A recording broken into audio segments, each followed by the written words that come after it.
DST High, I love to appreciate the support over the years and to acknowledge the honorable guests in the room from the NRF as well, Mr. Diedrichs and his team. To my fellow panelists, honorable guests, colleagues and students, thank you. So in the next 20 minutes, I'm going to try and give you my take on what it will take for us to position science, technology, and innovation for socio-economic developments in South Africa. When we look at our recent history as a species, if we were to look in the recent past and ask when a nation has relied on STI to achieve a goal, really, we shouldn't look further than this address here by President JFK at Rice University in 1963, or rather 1962. So the setting here, I will not have enough time to expand on it, but the setting here, this is at the height of the Cold War, and the year before, in 1961, the Soviet Union had just sent the first man in space. And the USA had to come boldly and make a statement about putting a man on the moon. But what's interesting about this address here by the president is that he speaks about, so he lays down a vision to take a man to the moon. He's speaking in 1962, and he puts a time frame. He says it's going to have to happen within this decade. But interestingly, he's talking about technology that doesn't even exist. As you can see here, one of his quotes, he says, we're going to send a giant rocket more than 300 feet tall, made of new metal alloys, some of which have not been invented. So he was speaking to science, technology, and innovation. And then he goes on saying the rocket will be carrying all the equipment needed for propulsion, guidance, control, communication, food, and survival. And he said they will do it right, and they will do it before that decade was out. And history will tell that they actually succeeded, okay? Now, the first point I want to make is this one here, because I had to ask myself, if we were to break down this moonshot, and that's where actually the expression, or rather the word, was introduced into the language, the English language. If we were to break down this ambition vision by President Kennedy into three simple steps that he had to undertake, him and the U.S., the United States of America, what could they be? And the first one was that they definitely needed a skilled human capital. Because the thing is, if you want to go to the moon, you want to keep that at the back of your mind, but you need to focus on the people or the enablers, the things along the way that are going to take you to the moon. And a skilled human capital is what they needed. Now, as a comparison to what we have to discuss today, having to harness science, technology, and innovation for socio-economic development in South Africa, sort of a moonshot at the moment. And the first thing we're going to have to do will be to develop a skilled human capital. The history of science, technology, and innovation, if you wanted to have an overview, a quick one, will lead us to looking into industrial revolutions. According to scientists and technologists, we are experiencing, currently we are going through our fourth industrial revolution. But before that, may I please have some water? I have a bottle right there.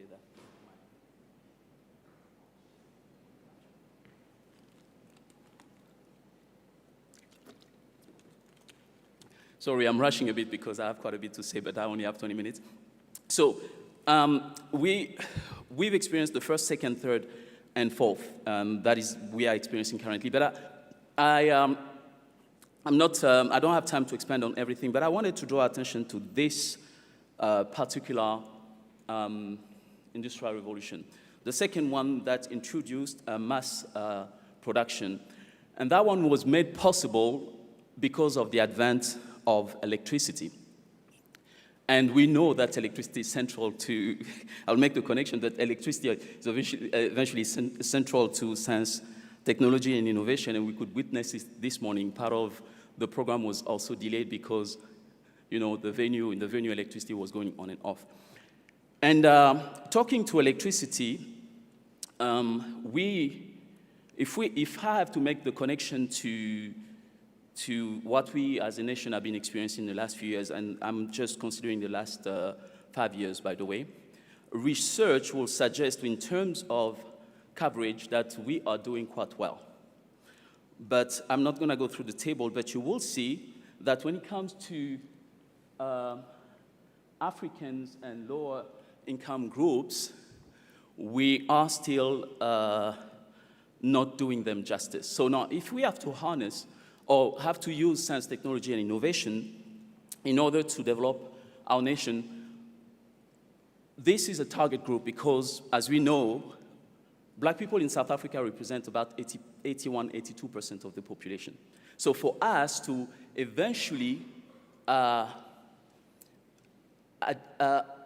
into and implement science, technology, and innovation, this is the group that is most likely going to have to make it happen. But it's also the group, if I link it to the previous slide, it's also the group that is suffering from the lack of one of the enablers of science, technology, and innovation, and that is basic electricity. So how are we expecting that significant manpower in the country to embrace and enable STI if a kid in my community in Kwakwa can't even turn the tablet, if they don't have early exposure, and I'm going to get to that, exposure to even the most basic concepts of science, technology, and innovation. So before we even think of how we're going to apply or uptake and apply science, technology, and innovation, we have to make sure that we develop the very same people that will eventually enable the process.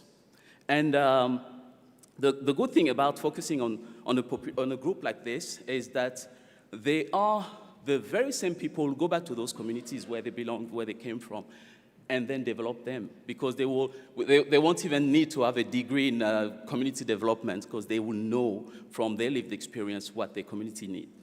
Now, while preparing, I decided to have a look at some of the major early predictors of STI involvement. So basically, this is what needs to happen for a kid out there in a rural or a metropole in South Africa to eventually become one of the key players in STI in South Africa. There are 4 categories of predictors, and I'm just, for the sake of time, I'm going to highlight the fact that the 2 in the middle don't depend on the individual. Okay, the one at the bottom, we can actually debate that, if we go back to the argument between nature and nurture, we can debate that psychological traits will probably be influenced by the social and economic environment and the early experience. But the first one speaks to intelligence, to innate capacities. The last one speaks to innate psychological traits, right? But the second and third one don't depend on the individual. It depends on what we as a nation offer the person. And talking to Blacks again, or to African people in South Africa,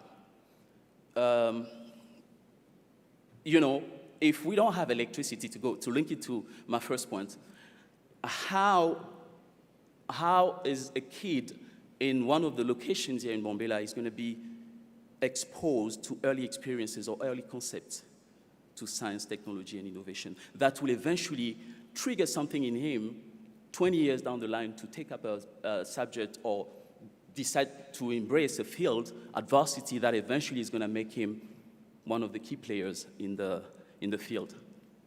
It's going to bring him to a conference like this and maybe be on this podium speaking. So these are the things we're going to need to consider before we even successfully get our people to buy in and to implement STI. Now, going back to electricity, and this is my last point before I go to my second, or like the last example I want to take before I go to my second point, because remember the first point was that we need to build a skilled human capital. This is a project we do, we have as part of the Center for Global Change at the University of the Free State. So you can see here, I'm going to try and see if I can get a pointer here. I'm the one logged on, and I pulled this morning, by the way. So I'm just going to explain. So what we did, I don't have time to lay out the details of the project, but what we did, we identified 3 schools. This is one of them, where we installed smart meters, okay, electricity meters at those schools. And the meters are connected to an online dashboard that I and my team and some of the researchers involved in the project can consult at any given time. And this is last month, okay? If you pay close attention here, this is from the 1st of November right to the 29th, okay, a couple of days back. And to make it easy for you to understand, and Makabelane, by the way, this school, Makabelane Secondary School, is the only technical school in our municipality. So it's a very important school, high school, okay? And now, the most important line to consider here is this energy line here in red. This is basically electricity provision at the school. But now, if you see all these dips here, that will go from roughly 10 to 0. This will be incidences of what we call load shedding or power outages at the school. And if you count them, I can't remember, maybe 7 or 8, and the stretch here will tell you how long the power outages or the power outage at that moment lasted. So I know that load shedding is not a thing anymore in South Africa. Most of us have deleted the apps and don't have to consult when we need to charge our phones and make sure we're connected if ever electricity was gone for 6 hours. It's not a thing anymore. But in my community, this is what happens, okay? Sometimes, often, at school, our kids will not have electricity. Sometimes for a couple of hours, sometimes for a whole day. You can see here, for instance, that was a Saturday, by the way, but it makes no difference. And by the way, this data also helps us to have a look at what is happening at the community, right? Because if there is no school there, it means no electricity at school. It means the kid at home also doesn't have electricity to prepare for school the next week. But my point is, this will affect the learning experience and will rob the learner at a very early age of the opportunity to be acquainted with those very notions and concepts that will one day bring them to the forefront of the science scene in South Africa. That was my point regarding how we should develop human capital and expose them as early as possible to notions and concepts of STI. Now, my second point is about financial investment. And I added here that I'm going to give it with a twist. And before as a preamble, I just wanted to say this, because obviously it might be a bit controversial what I'm about to say after this. But I just wanted to, before I lay out the science, because everything I'll be sharing now is supported by research, obviously. But before I lay out the science, I wanted to go back to these words from MLK, who says the dignity of the individual will flourish when the decisions concerning his life are in his own hands, and when he has the means to seek self-improvement. Now, I want to speak about this Kenyan experiment, okay? So this organization here, the screenshots right there, is called Give Directly. So this is NPO that, or NGO that raises funds independently and goes to remote places around the world. You can see the map there, and give and start projects. But what they do and what is totally different, and I discovered them not in preparation of this talk, but by no means, but I was just reading about why aid fails in Africa. And then I stumbled upon that. So what they do is they go to remote villages. In this case, I'm going to expand on what they did in Kenya. They went to remote regions of Kenya, rural regions, and gave $500 to every adult in any village they would decide to start a project. Every adult. But now 500 was a lump sum for the year, for the entire year. But the villagers could decide if they wanted to take it on a monthly basis or they wanted a lump sum. But then they committed to doing that for 12 years. And by the way, the study started in 2017, 2018, okay? So it's still ongoing, but we have early results, okay? So when they did that, they just walked away. They never gave any guidance. They never prescribed anything. They just told those people, and they were even paying them by cell phone technology, so they were not necessarily in the community when they brought the money. And then they gave them the money, walked away, and decided to come 2 years later to get the data. And every second year, basically, they would go and try and get whatever data they can. And look at what they discovered. They discovered that recipients experienced significant improvement in hunger, sickness, and depression, with some evidence of reduced hospital visits and decreased risky social interactions. And regular and conditioned cash transfer they found out, can directly alleviate immediate economic hardship in low-income rural setting. But the most intriguing for me was that those payments eventually reduce food insecurity, improve mental health, with recipients investing in housing, education, and health. Okay, so that's at the stage with what I want to propose or lay out as a South African, eventual South African experience. Now, this, by saying, I want to say, I was introduced as the director of the Center for Global Change at the University of the Free State. I am very privileged. I believe that we have the resources to do this. It's just the method that we haven't adopted. Okay, so this is not me saying that there is not enough money injected in research. I'm actually very privileged in my position, and like I say, I've always appreciated Jonathan and Tate Matuane to make things happen for us, for my community, and the other CGCs represented here. So the South African experience is very close to the Kenyan experience that I've explained now. But my idea of the South African experience is that we make a financial commitment or promise to somebody in the community, a young man. In this case, I have Lawrence, for instance, okay? And Lawrence has this in mind, but I don't know. I go to him and I say, I have some money for you. Let's say I have 90,000 rand that I can give you on a yearly basis.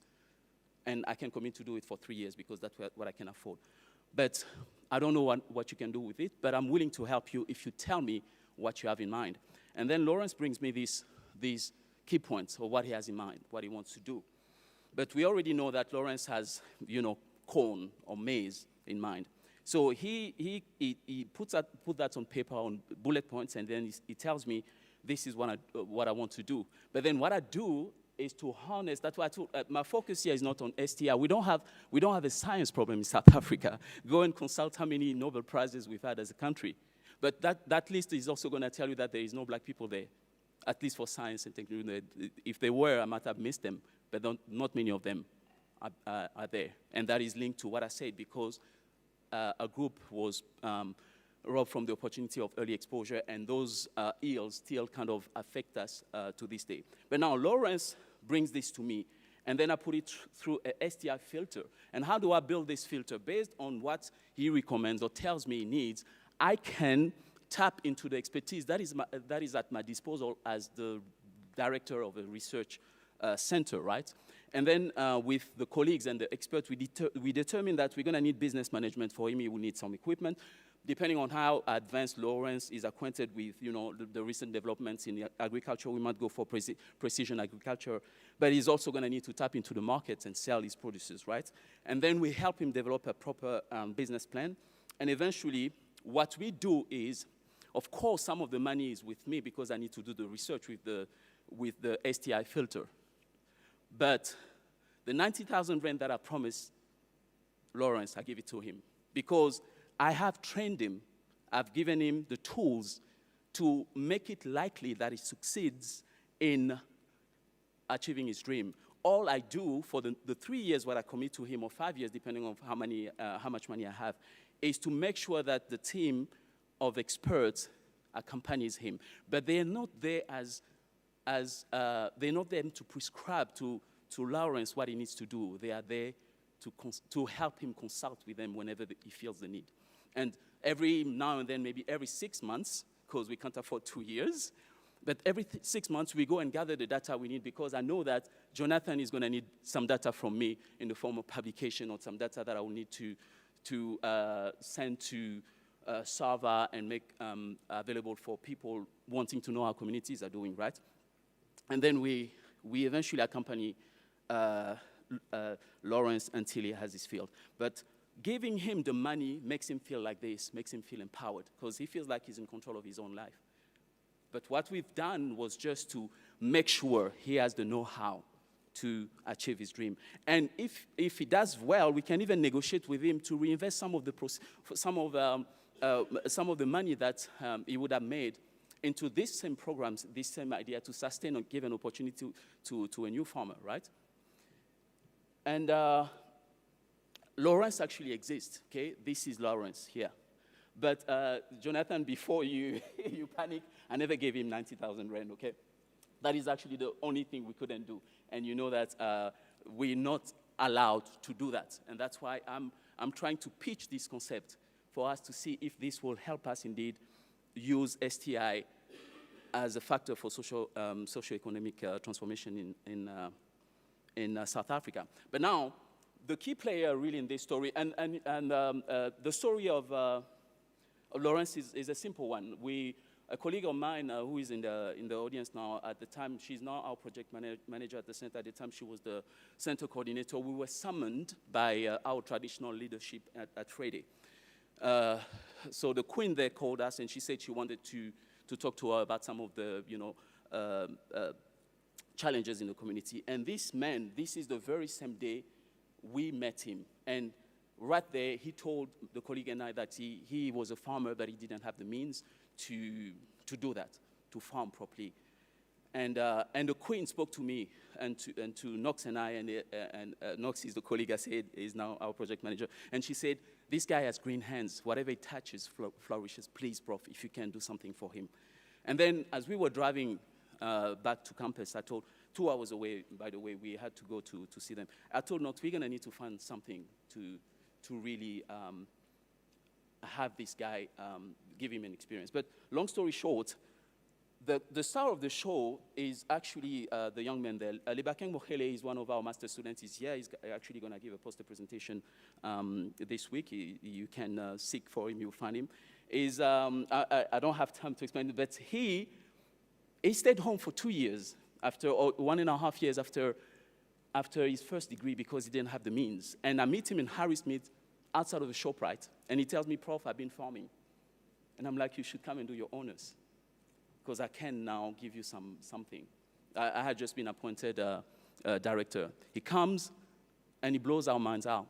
He gets nominated as a top achiever by Alan Gray, which is the investing firm. And he gets his degree cum laude, of course. And then early this year, I call him, and I say, I have this young man. You have a business where you grow your own producers. You have a website. You understand this, but you're also an intellectual. And you can see the title of his master's there. So Lawrence became his first study subject. Now he has 10 farmers, and we've enabled him with 200,000 rand. We gave him 120 this year as part of the project to make it possible for him to work these people. But then he was the STI filter that I'm talking about.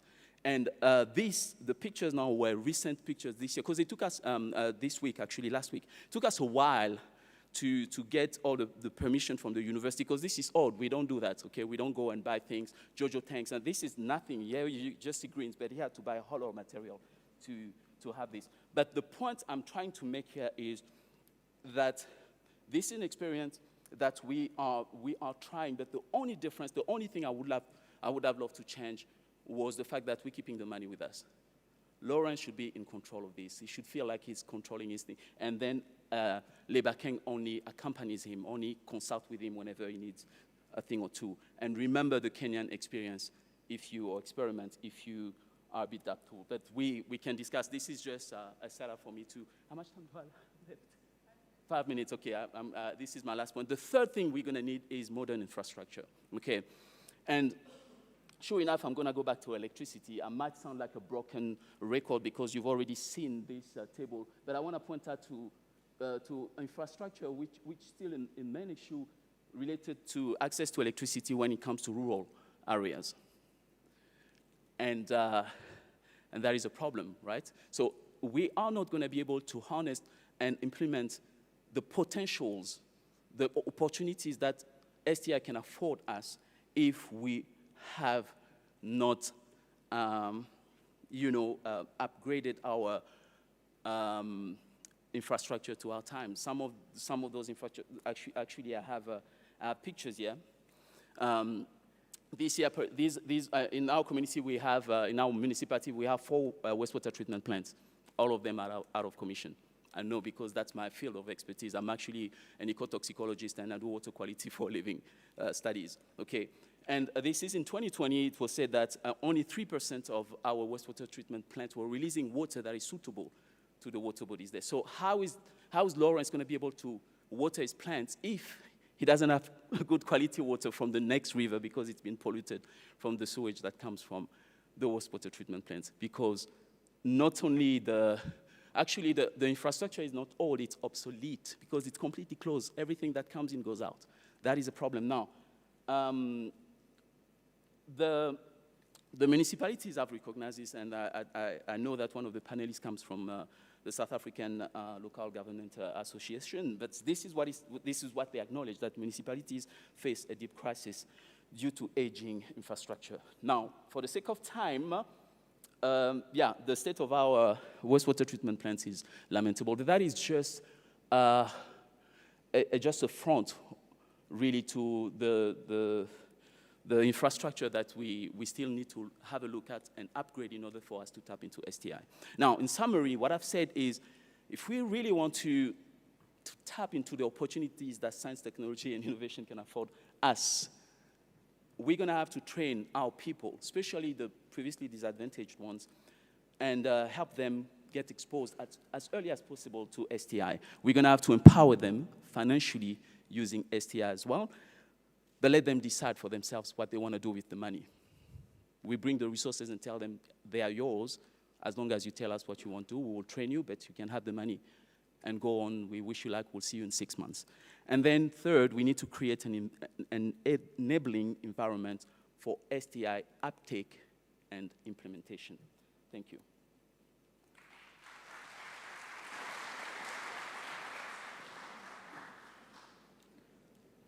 Thank you so much, Prof. Otomo, for that detailed talk. I'm going to ask the panelists or the respondents to come to the front so that they are able to respond, and I will call them in this order. I would like to request Mr. Rest Kanju, who will give us a perspective of business development. Please to come to the front. I would also like to call Mr. Luduma Matuani, who will give us government perspective. Kindly come to the front. I would like to call Mr. Jonathan Diedrichs from the National Research Foundation to give us management perspective. Kindly come to the front. I would like to call upon Mr. Rebelani Tsikalanke from SALGA to give us local government perspective. I would like to also call Professor Ndiko Ludidi, who is our Dean at the Faculty of Agriculture and Natural Sciences, for him to give us perspective of research community, UMP, and also a SAF representative. I would like to also call Ms. Confidence Ndlovu, who will give us also the youth perspective. So each respondent has about 5 minutes to respond and give us their perspectives. The lead talk touched on skills development, human capital, and how the financial contribution supports human capital development. It also talked to the challenges that are faced by municipalities, and also that we need modern infrastructure in order for us to enable science, technology, and innovation. He also talked about Lawrence. I think we know a lot of Lawrences around us, and how Lawrence was developed not only in capacity, but also financially for him to realize his impact and contribution to science, technology, and innovation. I'm also gonna ask that we have roaming mics be ready so that when we take questions and answers, questions from the audience, we've got the mics that are ready. So I'm gonna give each respondent about 5 minutes for them to respond in the order that I have called them in. Thank you.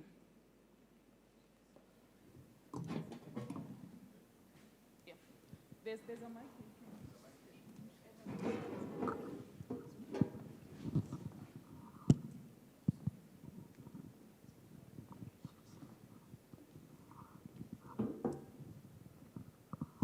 Thank you very much. Good morning.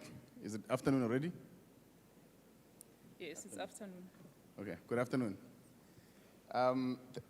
Thank you so much. I think the room is it's very quiet, man, and I think it's a little bit empty.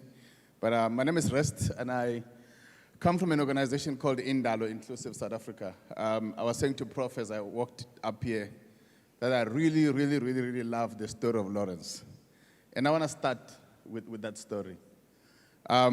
I think one of the biggest failures we have as South Africa is the lack of trust and the lack of support to our young people who are mostly in institutions of higher learning. Not all of us who graduate in spaces like this are going to immediately find employment. But in here, you have people with ideas, people with innovations, people who have experimented with a few things in the 3 or 4 years or 5 years of study while they're at university. And I think these people actually deserve a lot of support from us. As Indalo Inclusive, where we come from, we do support ideas, both technically and financially. Of course, there's always a risk of giving people money who actually may just abuse it or misuse it after they've received it. But the reality is, the trick of the situation is in the identification of these entrepreneurs. If they are incubated and placed in places such as this, there is a lot of technical capacity to be able to identify ideas that actually have potential. But taking off from there, I just want to say a few things in the few minutes that I'm given, just as matters of opinion from my side. I think from this morning, the introduction was very clear about issues of climate change, the challenges that society faces as a result of global warming and the likes. But it's also quite clear about the need for integration or involvement of communities as we transition to a green economy. I don't think there's a debate anymore about the science of climate change, and neither there is a debate, or maybe should I say there's less noise about what the transition or the imperatives of the transition. But the reality that we face is simply that both climate change and the transition is happening faster than we can respond as society. And I think that's a very important point for us to think a little bit about, right? So, because if we don't respond as fast or even faster than climate change or faster than the transition, society is left to become even more vulnerable than it is now. And we are going to definitely have to deal with what I call the double jeopardy of our time. Because on one hand, the reality is that climate change is actually an existential threat to our lives and to society. And we have to change. We have to adapt to the effects of global warming and climate change. But also at the same time, as we transition to a low-carbon economy or greener economy, there is a lot of collateral damage in that. So job losses, and we're seeing this in places like Komati in this particular province, where jobs have been lost. So you've got this double jeopardy from either end. So that's why it's actually quite important for us to really focus on on changing and changing faster. Prof, I really like your three interventions or three priority interventions in as far as what actions do we need to do. Human capital, finances, as well as infrastructure. Maybe let me start with infrastructure. All of them. If you read the GEM report, the Global Entrepreneurship Monitor, which gets produced on an annual basis, one of those things that they use is something called the framework conditions for entrepreneurial activity. Those three issues that the Prof highlighted actually fit in those things. It's so imperative that we do think about our infrastructure as a province. One of the most painful things that I see on a day-to-day basis, especially leading towards elections, instead of actually sorting out our telecommunication structures, instead of sorting out access to basic infrastructure that stimulate economic growth, we are launching malls, so shopping malls and stadiums. Now that's a pity, right? Of course, there's necessity for that type of stuff, but I think we need to invest around that. Human capital, no country has ever become successful without investing in its own people, more especially from an education point of view, more especially from a skills development point of view. Innovation does not happen from a rest who comes from Bushbuck Ridge, who has never been to school. It doesn't happen in that way. Innovation happens because people have been exposed, people have been skilled, people have been educated. Third issue, Prof, investments. We need to be very deliberate in putting financial investments to our entrepreneurs. We should not be afraid when people fail with their innovations. Instead, we should put more money, more especially those innovations that we know we can draw lessons from. I must tell you, I just came from last week. We have a partnership with MTN and Nedbank. We invested maybe just about 400,000 in three entrepreneurs who come. Two of them come from this province that actually just came up with ideas, and we're looking forward to supporting them for some time to come. Now, as I conclude, I think that it's a pity, and I'm very sorry, I must say this. I do hope that we're speaking to the right people right here, right? I'm very excited. I was excited to see the MECs, the minister, deputy minister here, but I think they've left. But I'm sure the departments are represented. I think what is critical is for us to stop talking. I think we've done the talking, and I think we need to action. You don't learn, of course, maybe there's learning in terms of hearing, but I think we learn better when we do and get our hands dirty. Let's get our hands dirty. The investment made in this province with regards to this university, it's huge, and I think it must be supported. And the last point is, of course, the role of science, technology, and innovation. And let's talk about science and universities themselves. The reality, I think, for me, is that we need to start Africanizing science. We need to make sure that science is done in these local institutions. We need to think about indigenous knowledge systems. We need to ensure that we empower our young people in these kind of spaces to actually research stuff that is relevant to their communities and come up with innovations for their communities. Thank you.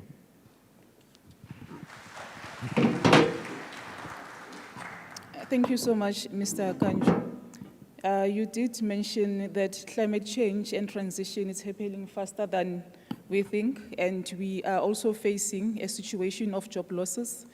And you talked about priorities, government investment. How then, as a government, do we prioritize our investments? I would like to allow Mr. Mautwani to give government's perspective also on priorities in investment, and I'm hoping that you'll also touch on the government programs that supports innovation. There's Technology Innovation Agency that supports and incubates innovators and young entrepreneurship. I believe in his response, he will also touch on it. Mr. Liduma Mautwani, to you. Thank you, Chair. And I would like to greet everyone and be able to share with everyone the few points that I have, and also offering to donate a few of my minutes to someone who might need that. So first and foremost, I work for the Department of Science, Technology and Innovation, and I think some of you might have seen some of the branding, also having DSI and some DST. So that is indicative of the policy journey that we have traveled as a department. So, and maybe just to preface that to say, as a department, we are a policy and strategy department, first and foremost. So we put together policy instruments that will shape or position the country or drive it in a certain direction. So we use the instruments in the form of policies to do that. So we are policy and strategy department. So we, in developing policies and strategy, we are trying to give effect to a robust national system of innovation, which is an ecosystem that includes a generation of knowledge, generators of knowledge, and users of that knowledge. So that would be in the nutshell in the NSI. So we have different actors in that. So as government, we have to make sure that there's a conducive environment for those actors to work together. So that's the second point. I think also as a department, we are tasked with mobilizing resources just to make sure that as we develop policies and strategy, there has to be resources to be able to give effect to those policies and also strategies. And the other thing that we do as a department is to make sure that you continuously evaluate the impact of the policies and strategies that we do. From that exercise, we also do some learnings. We learn and go back and revise what needs to be revised. So I touched on the journey that we have developed. We started as a department that included arts and culture. So from there, we became Department of Science and Technology, later to Department of Science and Innovation. So we are now back to Department of Science, Technology, and Innovation. So I think what you may recognize in this is a common thread that would be maintenance of research. In all these changes that we have seen, we have never abandoned research. There have always been technology element to it. But then with the new policy that we developed in 2019, we are now beginning to say, let's try and begin to make sure that society and the economy begins to benefit more from the policies that we make. So we have an element of innovation, which is being lifted up. So that's why I find the focus now is we're continuous research and development, but we have innovation.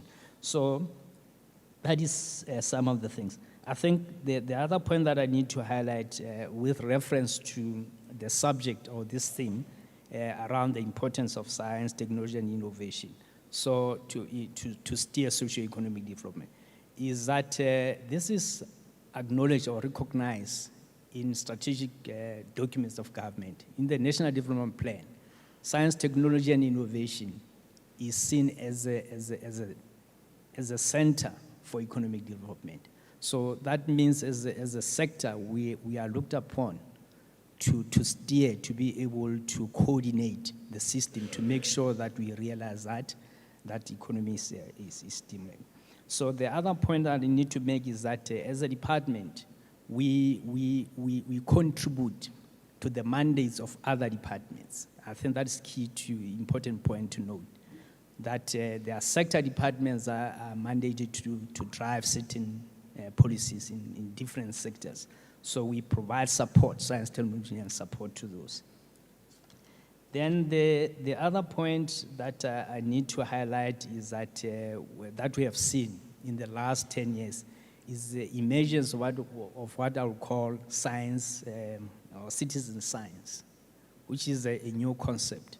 It's not about empowering communities only, it's to make sure that they become part and parcel of research, not only to go out there and collect data and give it to scientists, but to make sure that they're integral part of that research and they are able to shape even the research questions. That's one important aspect that we have seen.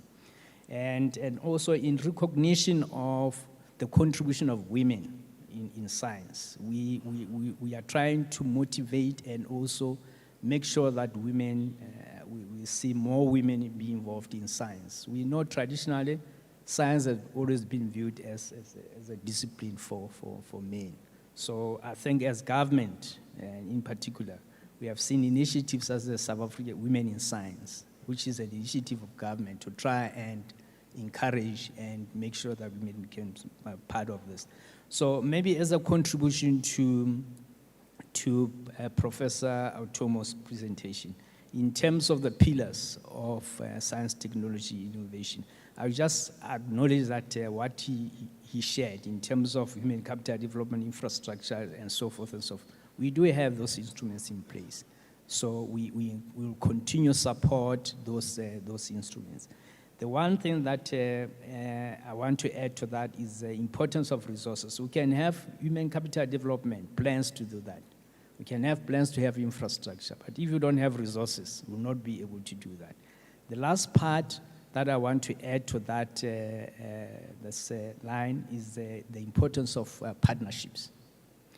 We need partnership. This is not a job or a work that will be done by one department or one sector. So we need each other. So partnerships, locally partnership with partners from abroad. So that's one point.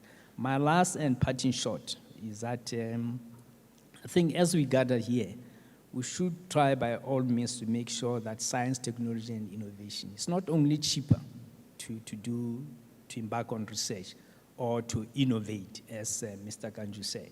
So it has to be accessible. Science, technology, and innovation has to be accessible to all sectors of society, because I think there's willingness out there from all sectors of society to use available science, technology, and innovation to stimulate, to even meet their own livelihoods. So if it's cheap and it's accessible, I think we will make some good strides. I would like to end that thing. Thanks, Chair.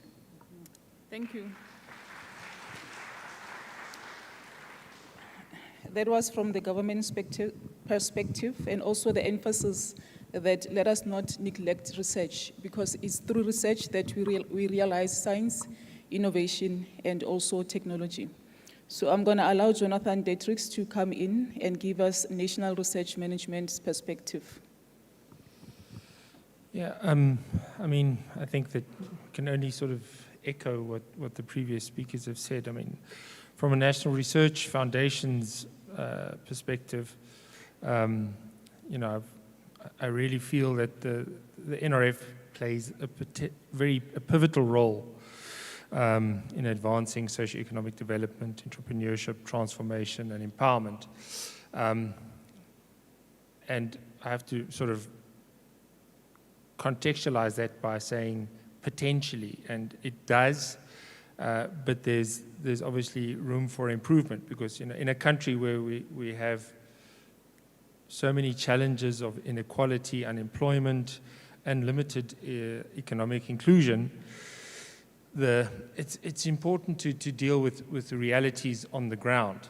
And I think that the NRF previously, probably up to, say, 5 years ago, was really sort of functioning in that academic research bubble, you know, directly with the universities, get the research done, get the, you know, the papers published, etc.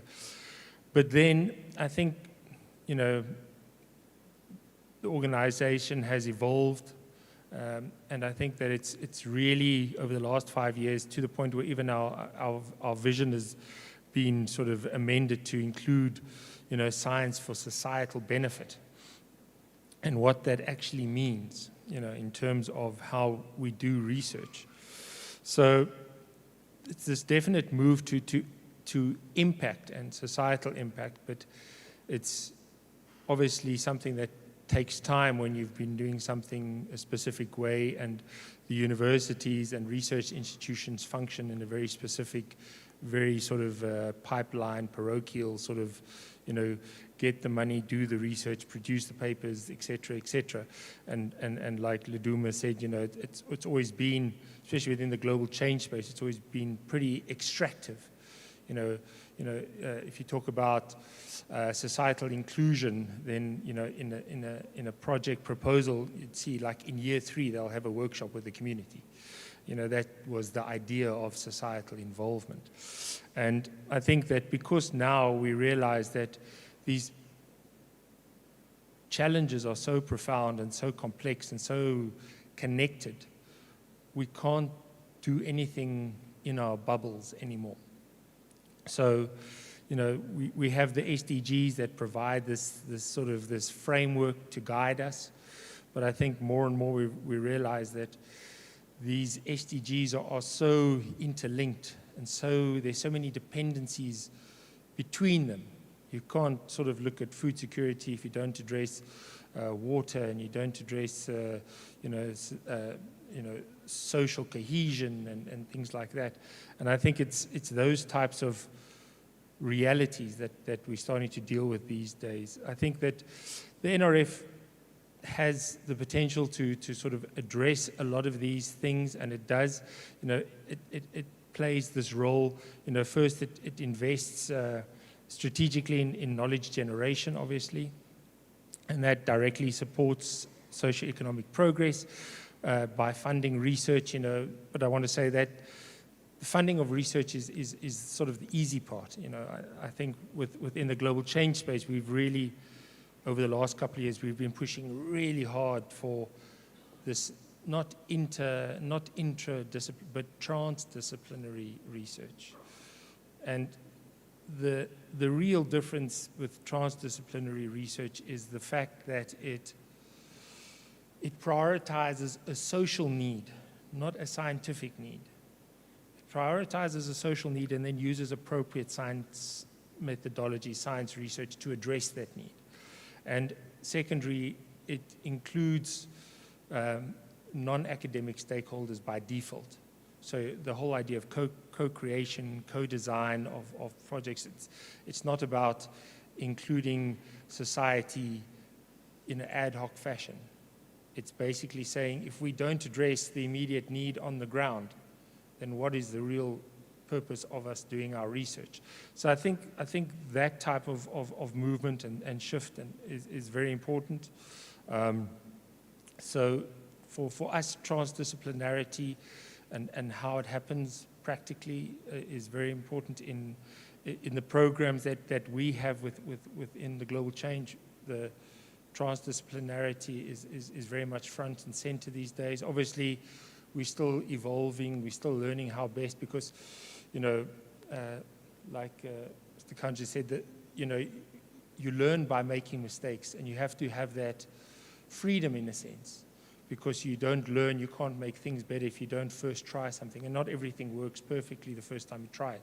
So it's important to allow that space for experiential learning and then making those changes in the processes that we use. So yes, I mean, NRF plays a significant role in building the human capital, especially among young people, marginalized groups. We do this through bursaries, through scholarships, through research chairs, emerging researcher programs, etc. And so we really try and expand the scientific career landscape for researchers, especially young ones. I do think that we have to engage with the fact that in doing so, we also need to look beyond just that academic context to what potential is it for that human capital to be absorbed?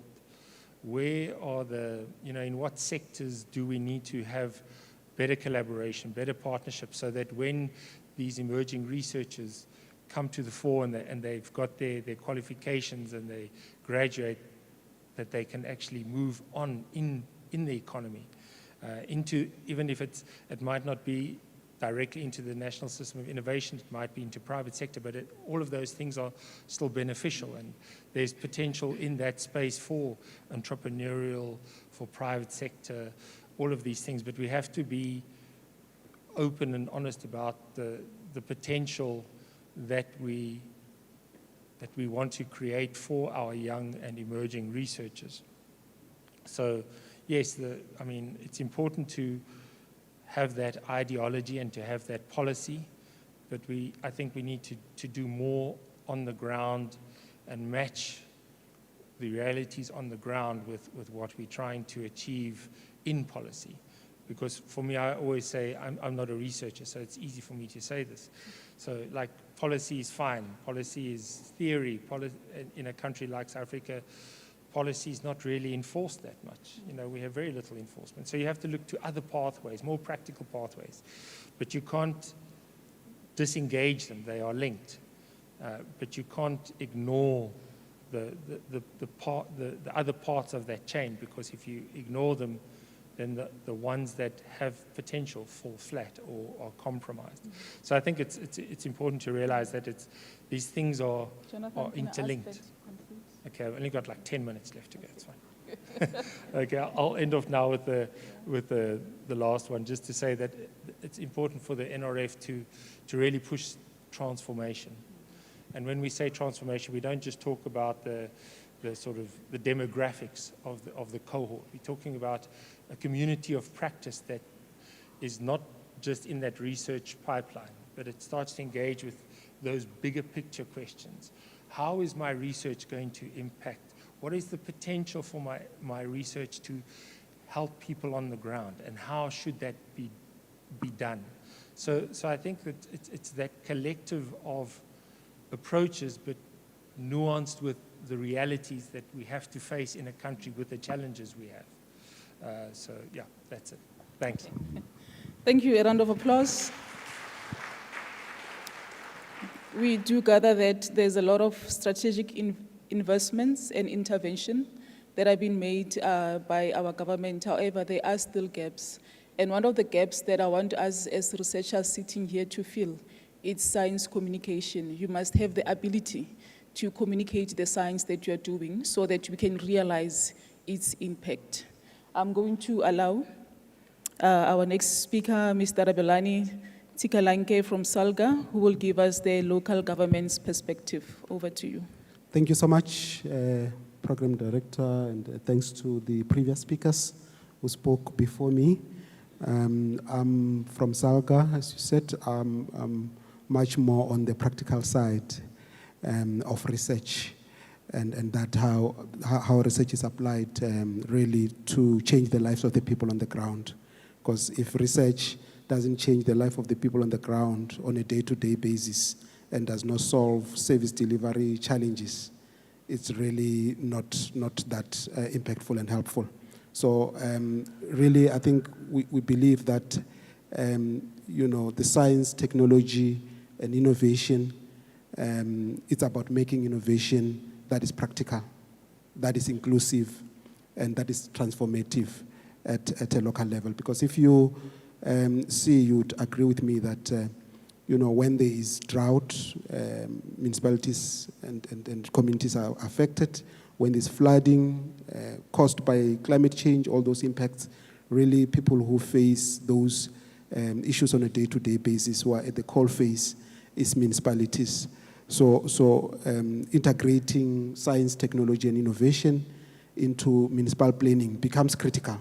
Integrating those into our integrated development plans, into the special development plans becomes very critical. Because otherwise, if that is not done, you get human settlements that are constructed and developed in floodplains, for example, where when there's flooding, there's often disaster that municipalities have to face on a day-to-day basis. So that integration into municipal plans and tools becomes very critical on that basis.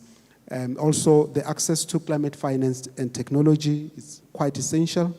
We have got many municipalities who want to implement very groundbreaking projects, like in the renewable energy space, in the smart water systems, waste to energy space, you name it.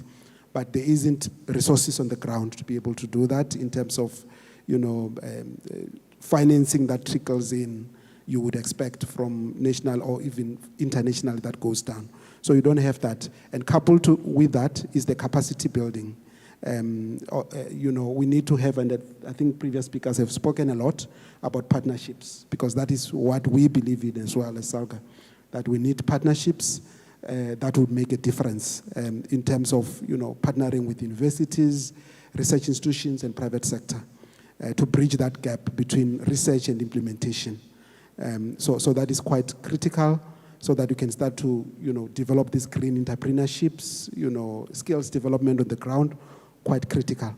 So I think for us, localization becomes critical, because program director, you can imagine a small town in South Africa that,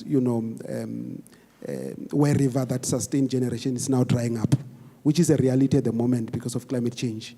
And a small city or town where, wastes are piling up because infrastructure cannot keep up to the challenge, because of the population growth, et cetera, and also floods and heat waves that have never been experienced before, that even, at local government, that planning and innovation has to still look at that and how to navigate those issues.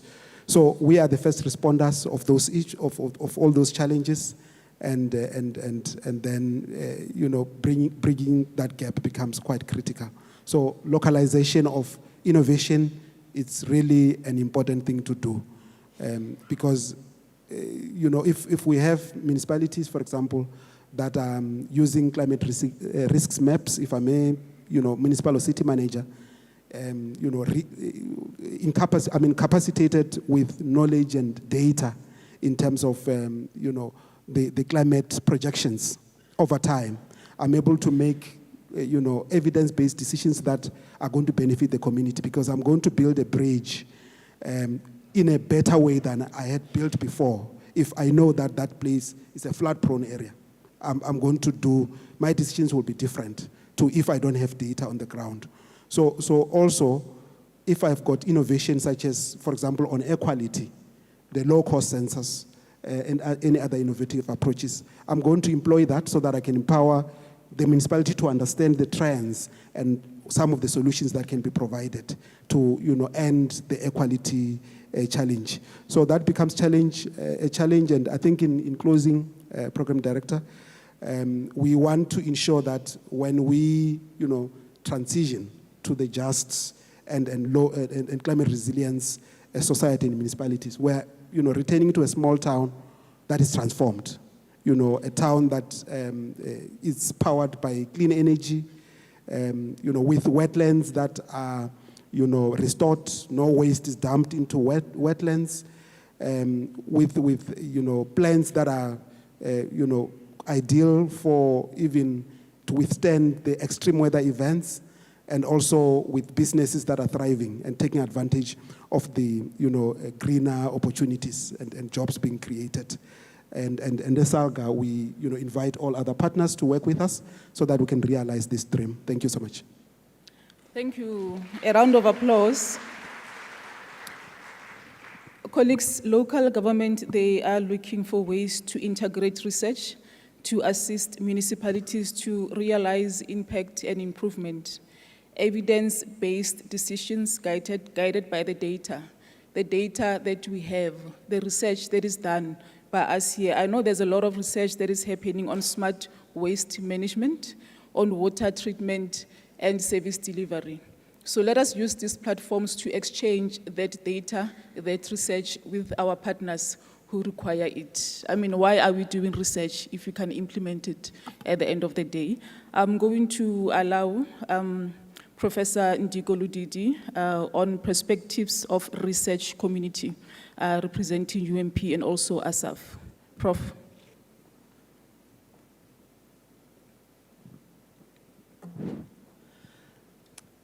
Thank you very much, Program Director. I will try to speak to 4 points, but individually in 5 minutes. But what I really like is the fact that all of the deliberations we've had now show that at the center of what we have to do, transdisciplinarity is key, but also knowledge co-creation and project co-design with those that we are supposed to serve. And all of that is driven by, or should be driven by, solid, scientifically informed data. And that is because that would then inform policy that should drive solutions that are meant to address these challenges that the country, the region, the continent, and the world faces in a transdisciplinary manner. So I'll start with the policy perspective. And perhaps here, what I would say is that science, technology, and innovation roadmaps must be driven by long-term national strategies.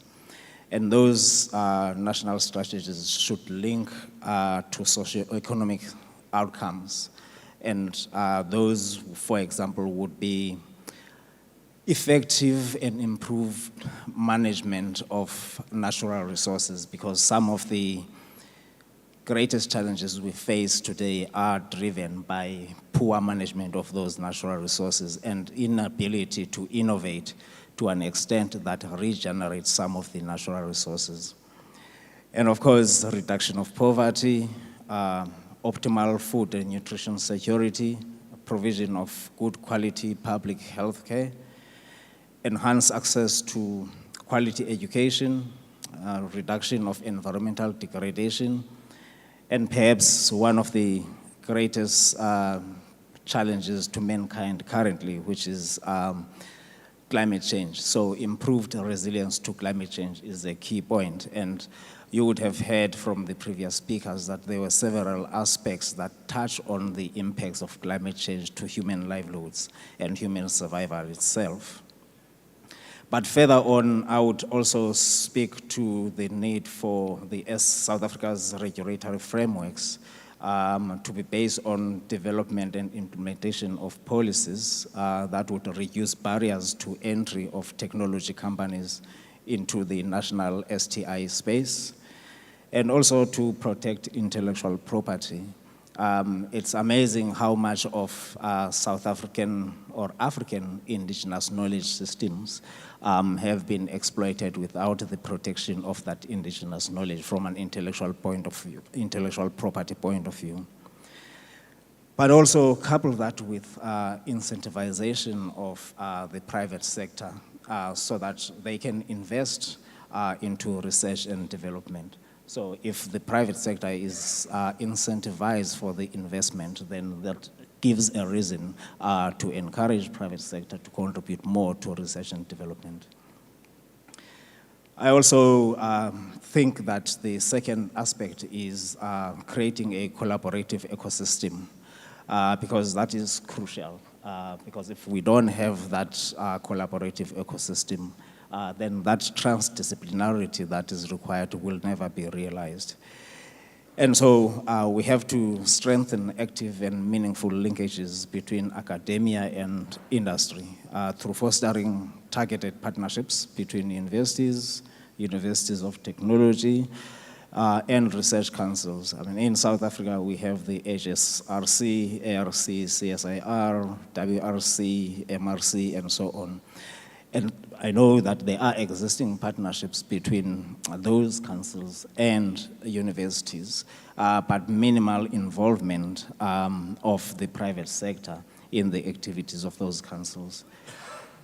I also think that there is a role for incubators and science parks because this can be emphasized through establishment of regional innovation hubs, technology incubators, and so on. And I mean, the example here is the involvement of local municipality from a SALGA perspective. For example, if we would have those innovation hubs that are regionally located to address regional or local needs, then it really speaks to further development of those communities in those locations. I also think that these facilities could be targeted to provide essential infrastructure, mentorship, and funding opportunities for startups and entrepreneurs. I also think that we must enhance the functioning of public-private partnerships and use them for the benefit of the public in order to implement large-scale infrastructural projects, leverage on private capital and tap into the private sector expertise, because not all of us in academia have the expertise that the private sector has. I know we inform some of these, but then if we use the other way around, they could also inform research activities and strengthen them. Then maybe I touch on investments as well, where I think we should prioritize mission-oriented research and development by directing research funding. So I'm glad that the DSTI and the NRF are here. So that that funding is directed towards addressing specific national challenges to yield high-impact results for the nation. And I also think that this must include increased funding for research in sustainable agricultural technologies, data science, artificial intelligence, healthcare solutions, and all the disciplines that are relevant towards contribution to the African Union's Agenda 2063.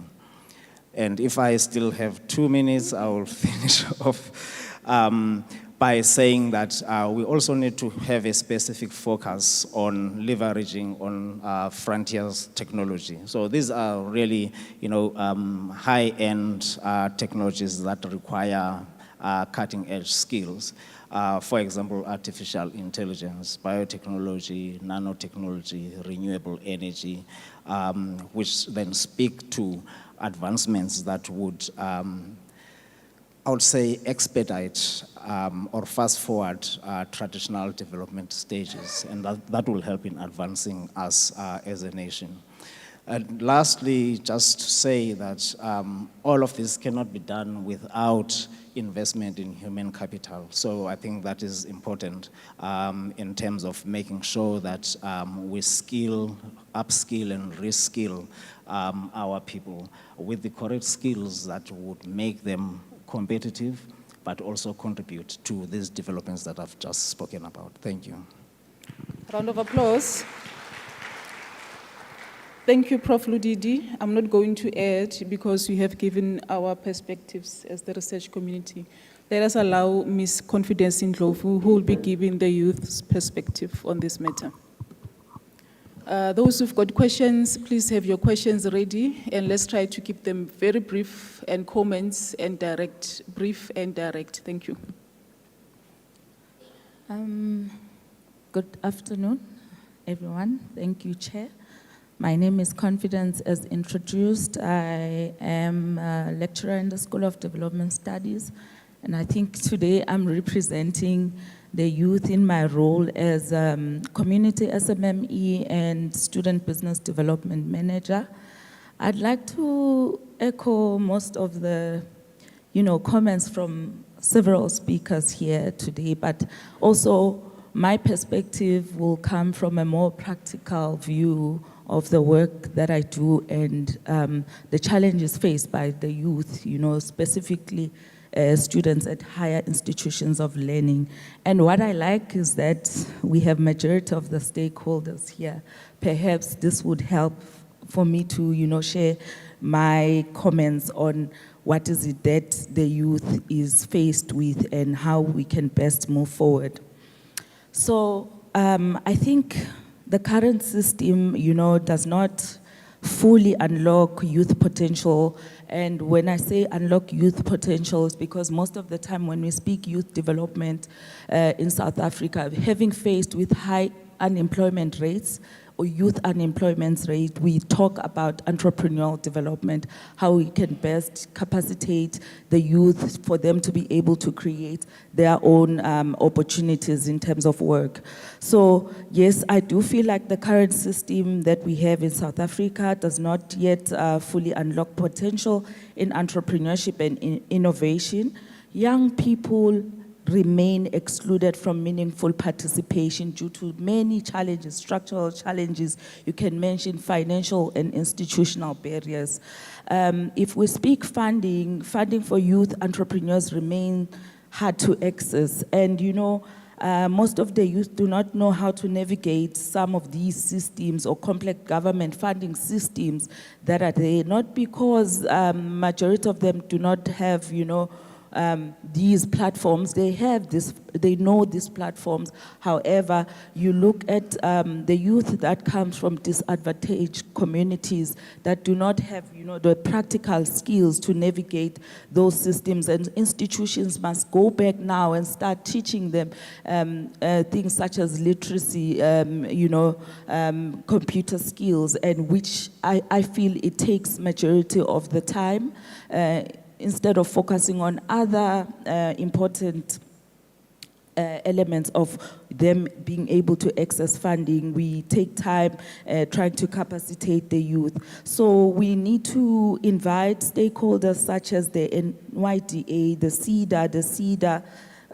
the TI to try and decomplex these systems to enable the youth, to move towards accessing easy access of funding. Also, funding bodies, I think, Chair, the majority of them require collateral. I see this in the Center for Entrepreneurship, where I'm currently based, here in the institution. Some of these funding bodies will require collateral, business experience, and compliance documents that majority of the youth or community SMMEs do not have. So I think also that's another element that we need to look at. As much as we want to enable the youth to become or to create their own job opportunities, are we easily, focusing on the real problems which you cannot expect, for instance, students that has just graduated to have collateral. Some of them, like I mentioned earlier, they do come from very disadvantaged background. So universities also do offer some sort of seed or look for seed funding opportunities, but it's limited because the resources that are channeled into these opportunities amongst universities of high or institutions of higher learning are also limited. So perhaps, science and technology and innovation must look into that, to how best they can enter these centers or incubation centers to provide, enough seed funding for students and the youth that wants to take up opportunities in the entrepreneurial space. I also think that science is not yet fully integrated into youth entrepreneurship. We are speaking about that. Is a booming conversation in the academic space to how best can we integrate entrepreneurship in the curriculum. It has been proven very difficult because there are no practical steps as yet as how we can, ensure that entrepreneurship is embedded in the curriculum. There has been several initiatives, programs, workshops, but academics, as an academic myself, I feel there's still a long way if the government itself does not come into party. We can sit down as module developers and say we want to ensure that we embed this, but we need also the support from the government and private institution to come to the party. Universities as well are still more teaching institutions than innovation ecosystems. What do I mean by that? To truly pivot STI for socio-economic development, universities must shift from teaching focused to innovation-driven institution. There is a lot of research, interesting research that comes from our students. Opportunities to commercialize, they are very slim. The funding for commercialization, we can speak of, patenting and all of that. It's so expensive. And if you look at institutions such as UMP, I don't want to say we are young, but I want to say, we are moving towards, we are on a development path. It is difficult for us to just wake up and say, we will offer full commercializing opportunities to students. There's a lot of financial implications that comes into that. So we need to look at, how do we then address the limited industry collaborations?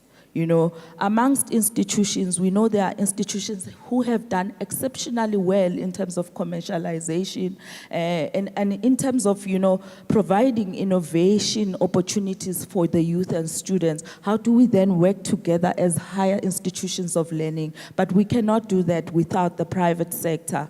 And we also need to look at the inconsistent institutional culture around innovation and entrepreneurship.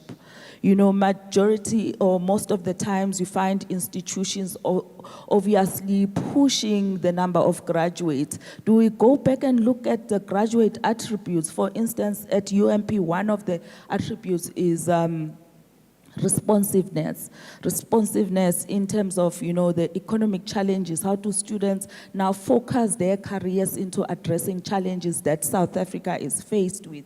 Then we need to, build that consistent culture in terms of, developing innovation and entrepreneurship.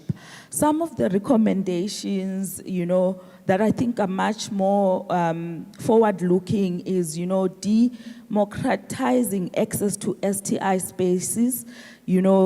You think of open maker labs, digital labs, tech resources to all students, whether disadvantaged or advantaged. I don't want to mention institutions, but we all know that some institutions are well off in terms of accessing these STI spaces than others. We need to also integrate practical innovation skills, coding, prototyping, digital literacy, and all design thinking into all of the programs, teaching and learning. This goes back to, embedding entrepreneurship in the curriculum. And also create simplified youth-friendly funding pathways. I spoke about, how the systems are much more complex at times, and them also requiring funding requiring, collateral and all of those things.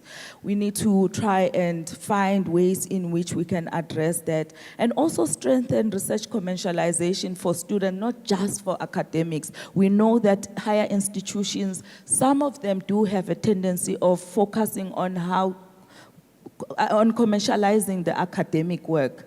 We have a lot of work, very innovative results coming from the research that students are doing.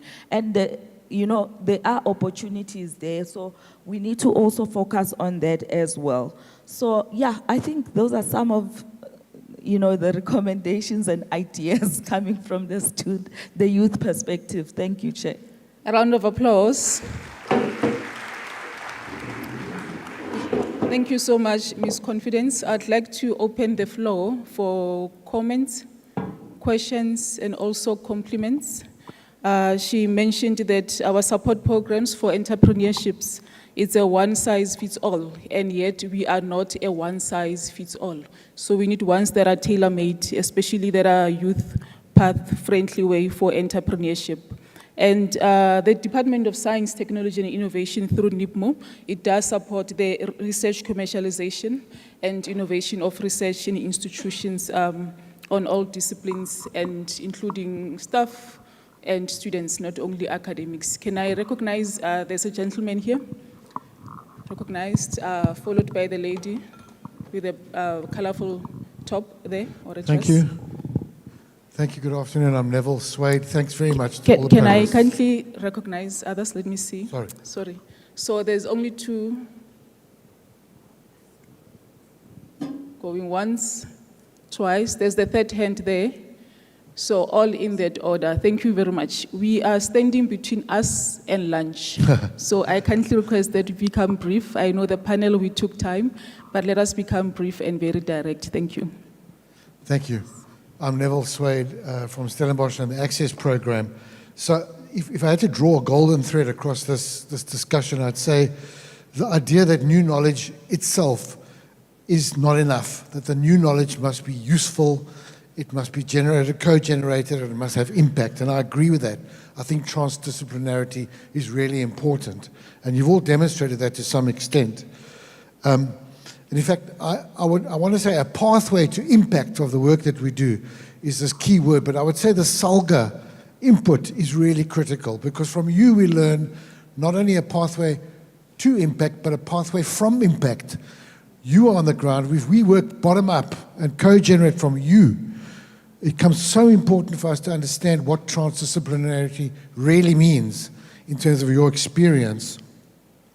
The problem we have, though, is getting the balance right between disciplinary depth and quality of science and technology innovation and breadth in the broad value chain of application. And that balance is a difficult thing to get right.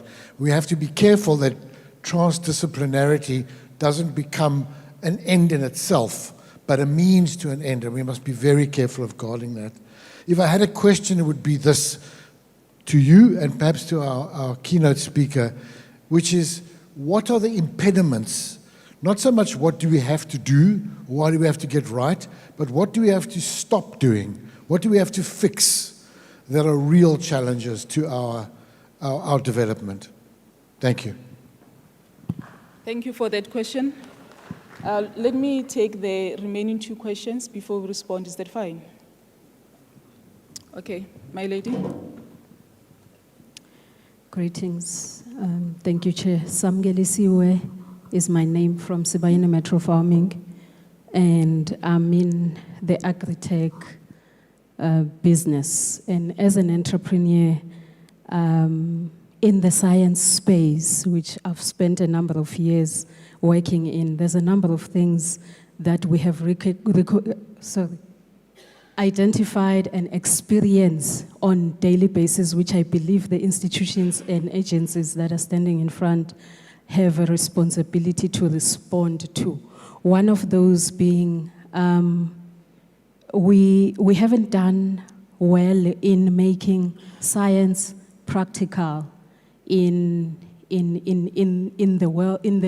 the spaces where we live in.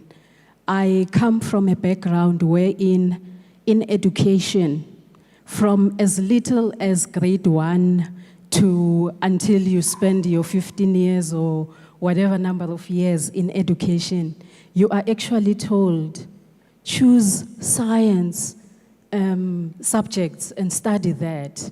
However, whenever you have completed that study of science, we get responses that are simply thrown at us, like some of you have indicated, that there is no funding, there are no opportunities. I want to believe that the institutions we're looking at right now, I'm talking to the Department of Science and Innovation, I'm talking to NRF, I'm talking to ASAF, I'm talking to all the institutions, that I believe you're not doing enough in raising funds that will make science practical, that will make science a livelihood.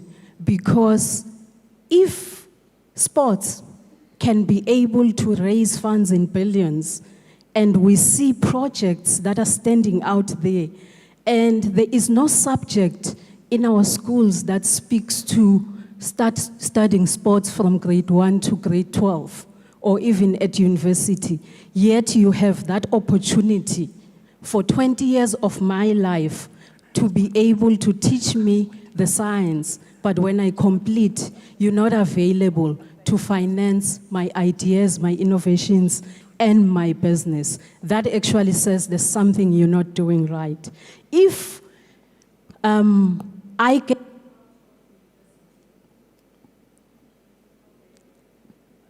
Can you conclude the question, please? Thank you. Yeah, we can hear you.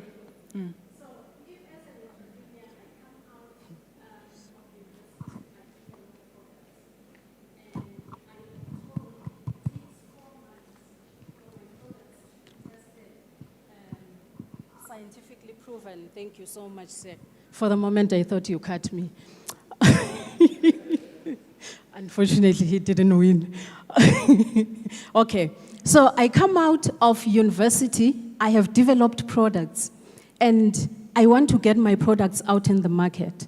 But the person who has done products out of their kitchen that are not tested, they actually gaining traction in the market, whereas the scientifically proven products, they delay to get in the market because your institutions, they tell us that it takes 4 months for my products to be tested.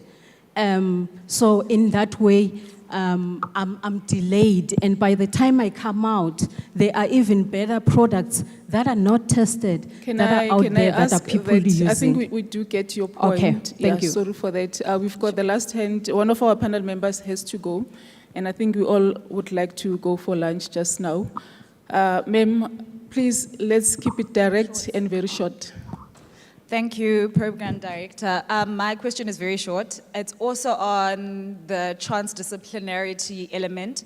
And I appreciate hearing NRF speak on, the investment on funding and stuff like that into Trans-D research. Very exciting, especially for young people like us who are tapping into those spaces. But I think what we find is that Trans-D is still it's far from being institutionalized, especially by academic institutions. So I don't know who my question is directed at, but I think generally what needs to happen, very similar to what Neville was asking, how do we get to the institutionalizing of transdisciplinarity? Because I think that's where the transformation potentially lies. So yeah, thank you, that's me. Thank you so much for the 3 questions. My colleague from SALGA would like to respond first.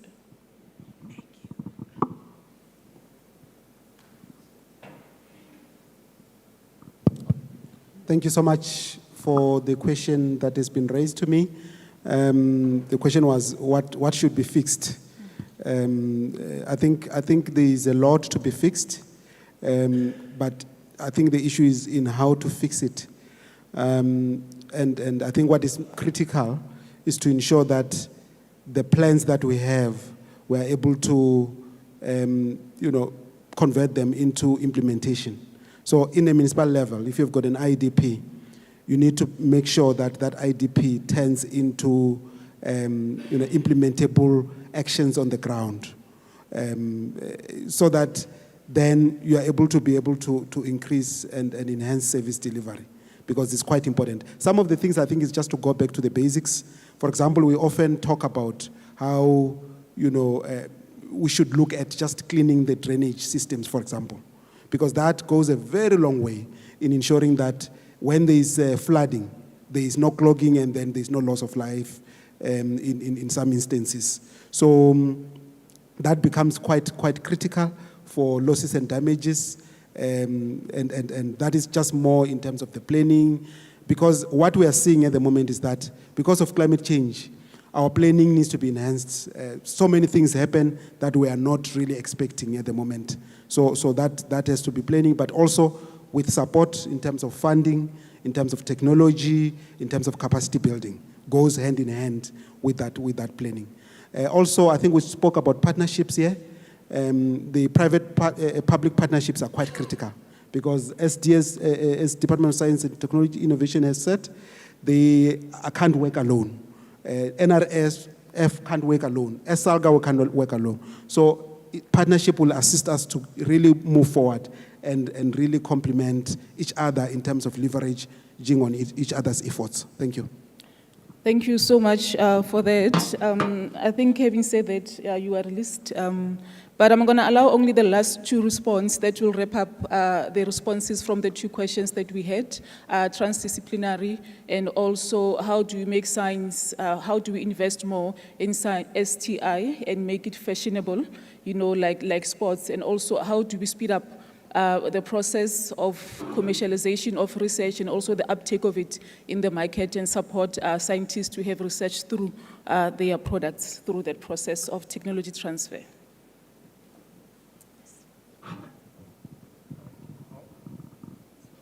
I'll take the easy question. I'll take the transdisciplinary one. It's a good question. I think that what we've done, and it's by no means sort of the silver bullet, but what we did was, a couple of years ago, we added this sort of request, like if your application includes transdisciplinarity, it'll be, more advantageous. But then we figured that was like too soft. So then we said, okay, you have to include transdisciplinarity into your application. What we found was then researchers come and say, okay, but like I'm not an impact person, I only do research, you know. So we basically said, well, we're not asking you as the researcher to do the impact stuff. We know very well that there are NGOs, CBOs on the ground, community groups that know about, you know, working with the community. So bring them on board as part of your application. And in that way, it sort of forces the researchers to broaden their sort of approach and that pipeline to start including non-academic, real meaningful stakeholders on the ground, and not themselves trying to figure out what it means to have impact on the ground. They researchers, they do research, but it's not an excuse. They need to find the people on the ground in the context where they want to do their work, and then engage with them and bring them on board as part of the project. So yeah, but it's, I mean, we are adapting and evolving as we go. Thanks. Thank you. The last response, 1 minute, and we close. Thank you, Chair. I'm going to be very mindful of time. I wanted to answer the first question by the colleague from Stellenbosch. As a researcher, when I design a project, and in the aim of sending a student, let's say in the lab and generate data, I want the result to be published. Because of the time and the investment, the financial and time investment, I know I have to design that project for it to eventually get out there and contribute to science, right? So the problem we have when we consider how do we then have to conduct research to foster socioeconomic development, we're going to have to apply the same process. Basically, when we go and do research, which economic problem, challenge are we trying to address? And how are we, so the cool term for it is basically system thinking. So we're just going to have to unravel all the connections between the product or the challenge at the end that we want to address, the research, the process in between. Even if the product eventually needs to be commercialized, how does it happen? I wouldn't allow a student to go into the lab and start researching until we get certainty and that the outcome of the research is going to be published. The same way we shouldn't even start doing research if we are really serious about social impact or societal impact. We shouldn't be doing research just for the sake of doing research. So from now on, if we are serious about this, is whenever there is a challenge that we want to address, before we invest any sort of time in the lab and money, we think about what the end product is going to be and how it's going to address that. And that needs to we then need to apply system thinking, and like we've done, and many of the researchers here know how to do it for the sake of publications. Thank you, Prof. We're going to need to do that for the sake of societal impact. A round of Thank you. applause to all our panelists, a full round of applause for their preparations and their engagement. And also to you, our audience, we appreciate it, and apologies for their time. So it's lunch break now on the same area that you went for tea. Then we come back for parallel session in different venues. Thank you.